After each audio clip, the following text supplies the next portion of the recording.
I know what you did last summer, czyli Koszmar minionego lata. Tak, za chwilę o tym oczywiście o tytule opowiem. To straszak, to thriller, to horror, jak zwał, tak zwał, napisany przez Kevina Williamsona. Może niespecjalnie znane nazwisko, ale jeżeli powiedzieć, że to jest ten sam właśnie facet, który wymyślił i dał nam Krzyk, oczywiście, że tak. Napisał scenariusz również do Halloween H20, zresztą pomiędzy Halloween a Krzykiem jest kilka puszczonych oczek, kilka smaczków. Napisał scenariusz do filmu I Know What You Did Last Summer tylko i wyłącznie po to, że potrzebował zarobić, bo nie miał pieniędzy na życie, na czynsz i tak dalej, i tak dalej. W tym momencie ta seria, no to już są 3 filmy kinowe i serial, również dostępny jest na Amazonie, i o ciekawostkach, o tym jak powstawały, co się zgadzało, co się nie zgadzało, o tym właśnie dzisiaj opowiem.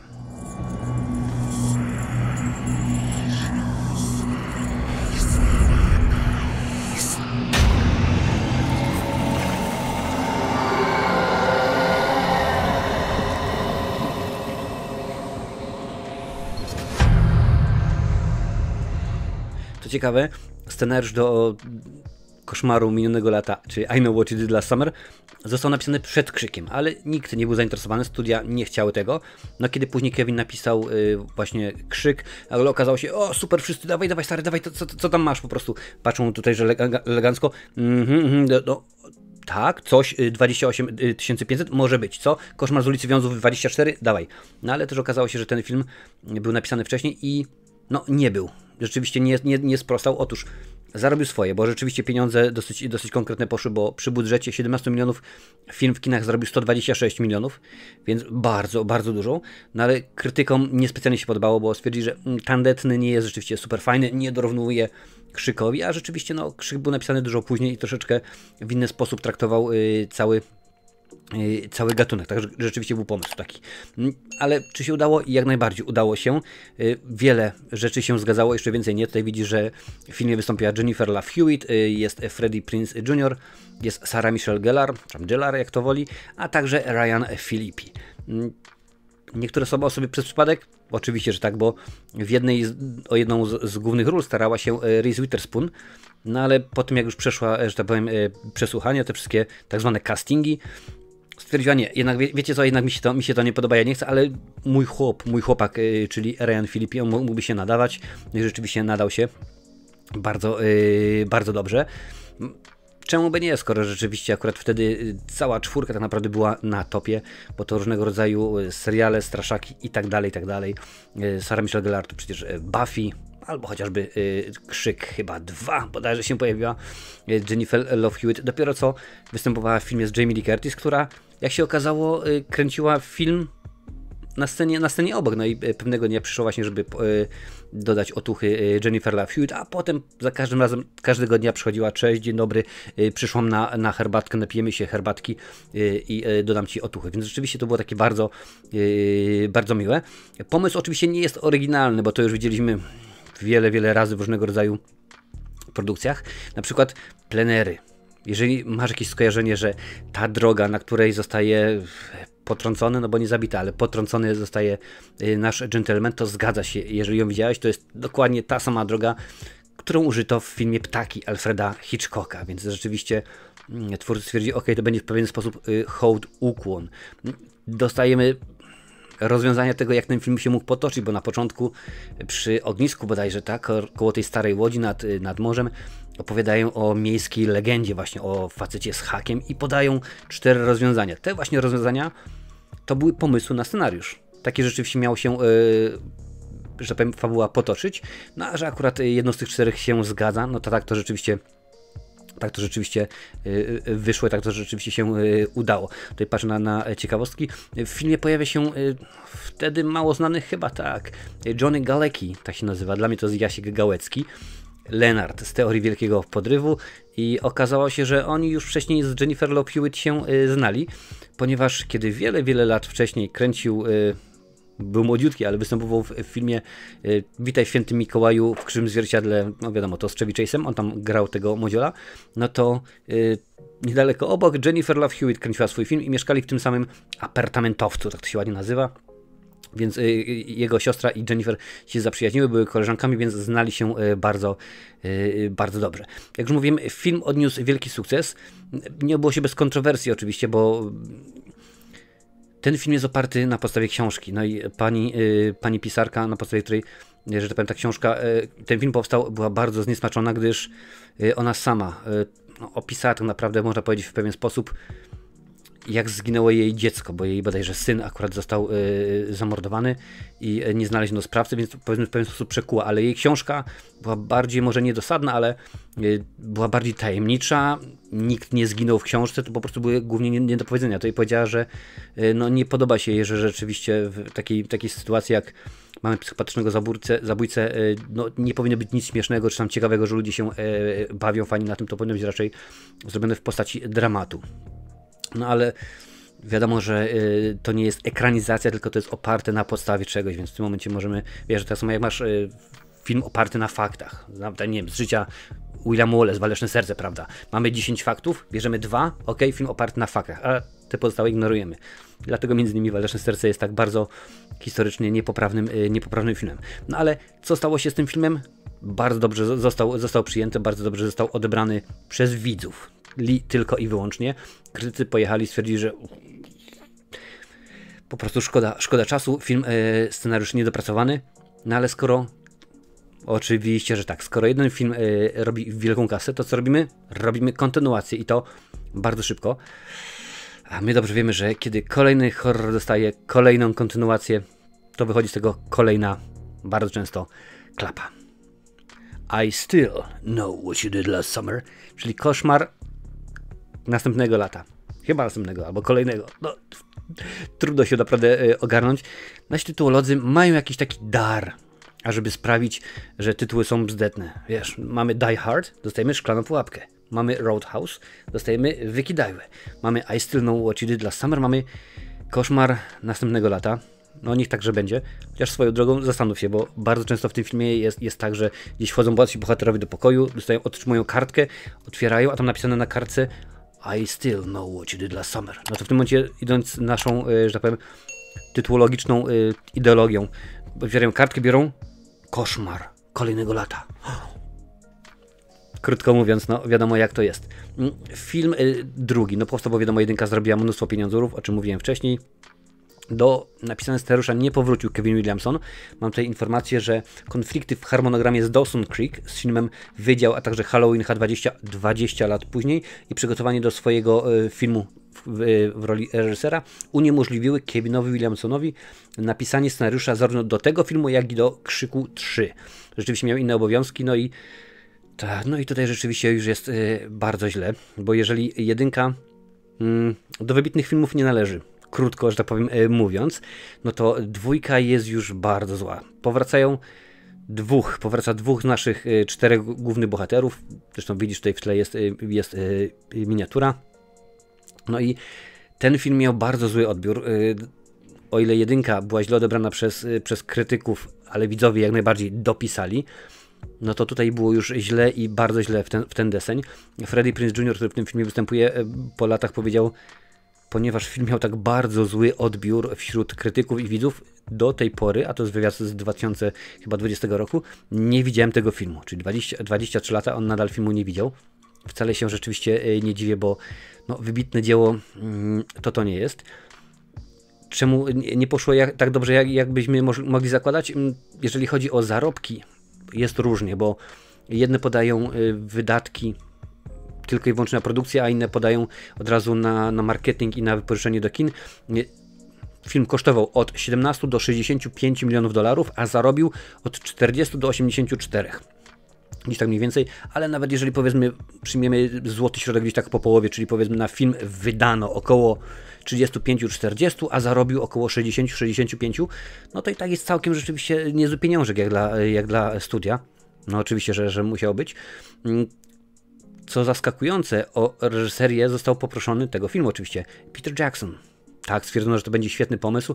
No wiadomo, Martwica mózgu i kilka innych rzeczywiście produktów bardzo ciekawych, więc jak najbardziej nie ma problemu, chcieli go, no ale wiesz jak to jest. No, byliśmy prawie blisko podpisania Petera Jacksona, tylko jedno małe ale, on nie chciał.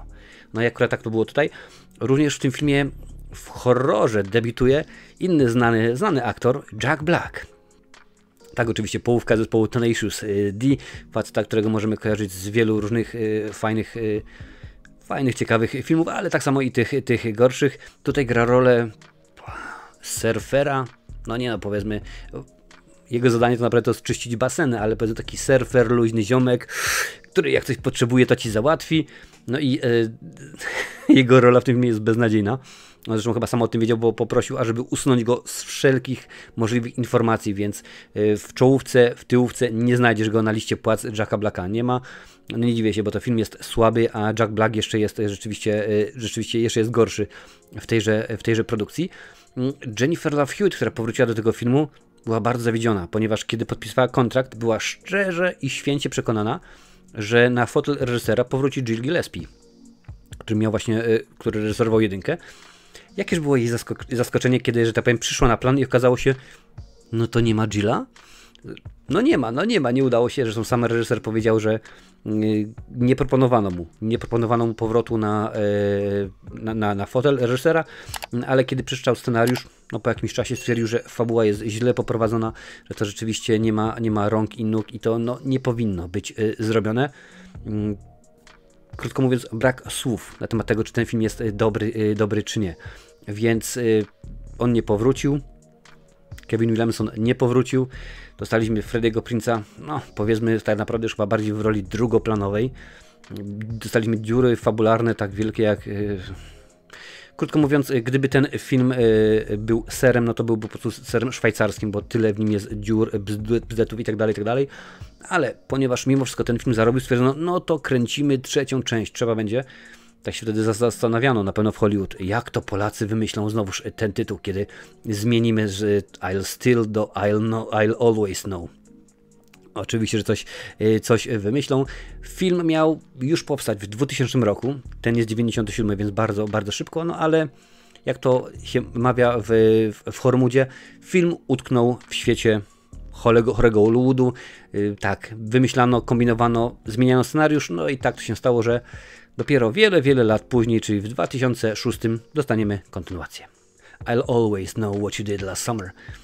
No tak, można by powiedzieć, jakby tak chcieć przetłumaczyć to do prawdy, no to byłoby ja zawsze, albo ja już zawsze będę wiedział, co zrobiłaś ostatniego lata.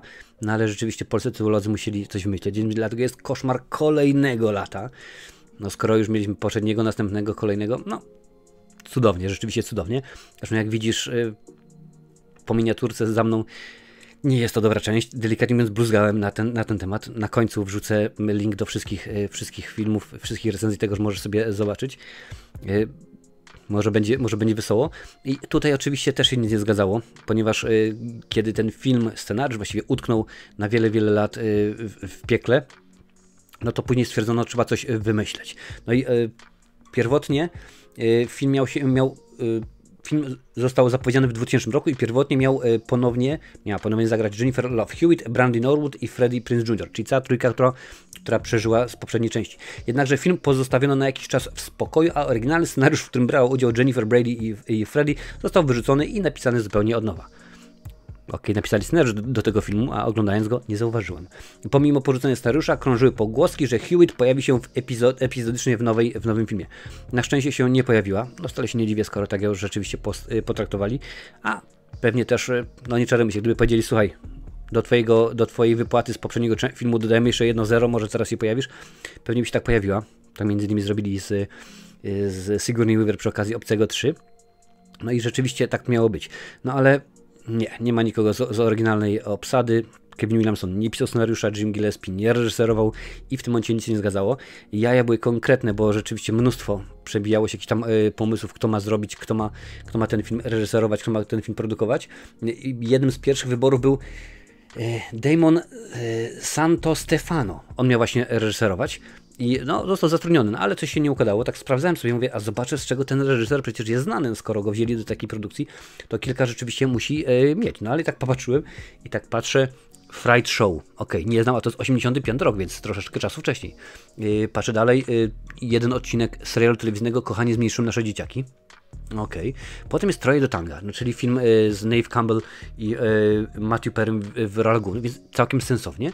No i można by powiedzieć, no jest w porządku, jest dobrze, no ale rzeczywiście potem mamy kolejna opowieść o Kopciuszku, kolejna opowieść o Kopciuszku, Once Upon a Song. I takie to są produkcje rzeczywiście, które no nie powinny być rzeczywiście dobre, więc zwolniono go i zatrudniono gentlemana, który się nazywa Sylvain White, tak? Sylvain White. Tak się rzeczywiście nazywał. No i był taki problem, że ponieważ Sylvain White miał tenże film reżyserować, no ale już było oczywiście, jak to w Hollywood bardzo często jest, że skoro masz coś robić, no to jednak jest już harmonogram, wiesz, mamy styczeń, właściwie już luty, kiedy będziesz oglądać tę recenzję, 2024, ale my już wiemy, że ten a nie inny film ma pojawić się 14 lutego 2026 roku, wtedy ma być premiera i jest ustalone. Więc Sylvain White miał 2 tygodnie na to, ażeby obsadzić ten film. I mówiąc obsadzić, nie myślę o tym, że wiesz, trzeba było ogarnąć 4. ziutka w piątym rzędzie, który tam będzie grał. Nie. Obsada pełna, główni bohaterowie i tak dalej, i tak dalej. To wszystko musiało być zrobione. Musiał załatwić plenery. Pomyśl, a co to, jaki problem? No spokojnie. Problem jest wielki, bo trzeba wybrać te plenery, trzeba załatwić pozwolenia, trzeba załatwić ubezpieczenie, trzeba pojechać z reżyserem zdjęć, czyli z dyrektorem zdjęć, DOP, na te miejsca. Trzeba ogarnąć, jakie będą ujęcia, czy rzeczywiście tutaj to, czy może jednak wymyślimy sobie, że to będzie ujęcie takie super fajne i tak będzie wyglądało, ponieważ to jest ukłon w stronę jednego z największych filmów świata, mowa oczywiście o Zenku, że powiedzmy tutaj jest, jak on w tym momencie trzyma mikrofon w ten sposób, a ona... Wszystko to miało być zrobione w 2 tygodnie, no i co tu dużo mówić, nie udało się. Nie udało się, film został, pokazy były jakieś przedpremierowe i ludzie tylko... Ja cię kręcę, co tutaj się w ogóle dzieje, co to jest za film? Więc studio stwierdziło, biorąc pod uwagę, że na 4000 osób, które ten film zobaczyły, 4200 powiedziało, że jest beznadziejny, no to ten film nie idzie do kin, tylko idzie na, tak, wtedy jeszcze na DVD. No co tu dużo mówić, film zawiódł, 3. część zawiodła, do tego stopnia, że nawet nie mam pojęcia, jaki był budżet, nie ma informacji, nie mam pojęcia, czy ten film cokolwiek zarobił. No ja wiem, że oczywiście w kinach nie, ponieważ nie był tam dystrybuowany, no ale jak to wyszło na DVD, w tym momencie wszystkie filmy z serii Koszmar minionego, następnego, kolejnego lata można obejrzeć na Amazonie. Tak samo jak i serial, który teraz jest od niedawna pokazywany. Gdzieś tam później w opisie, a także w przypiętym linku, komentarzu wrzucę właśnie link do tego Amazona. Można, to jest ważne, za darmo do obejrzenia. Cieszę się, bo chyba bym nie chciał dawać nawet 5 groszy za obejrzenie takiego filmu, bo rzeczywiście no, nie jest wart, krótko mówiąc. Oczywiście jestem Ci winien, jak zawsze, no niestety, albo niestety, to już jak to woli, jestem Ci winien ranking tychże produkcji, więc ranking szybki, no bo tylko i wyłącznie 3 filmy i nie będzie tutaj zaskoczenia, kiedy powiem, że na 3. miejscu znajduje się film, tak, I'll Always Know What You Did Last Summer, czyli 3. część, na 2. miejscu jest 2. część, no i na 1. pierwsza, ale co jest zaskakujące i to chyba się jeszcze nie wydarzyło, jak mi się wydaje, w kultowych horrorach, a już one kilka ładnych lat są robione, żadnego z tych filmów nie mogę Ci polecić. Wszystkie, według mnie, wszystkie 3 filmy są bzdetne, nie nadają się w mniejszym lub większym stopniu do oglądania, bo no wiadomo, 3 tutaj jest dno dna, bo kiedy, zresztą to samo było udziałem i Frediego, i Michaela, i Jackiego, jeżeli w pewnym momencie, w 3. części na przykład, w tym przypadku zmieniasz zasady gry, no to nie jest dobre, wiesz, to tak jak w 6. Koszmaru z ulicy Wiązów stwierdzono, że każde miasto ma swoją ulicę Wiązów, tak, w tam którymś kolejnym czakim, ale no nie, w tym momencie już nie muszę do tego chłopczyka wrócić, w tym momencie wystarczy mi jakiś tam bzdurny medalion, czy Michael sterowany jest przez runy celtyckie i tak dalej, no to rzeczywiście się nie nadaje, więc tutaj tak samo pozmieniali i to nie jest rzeczywiście dobre.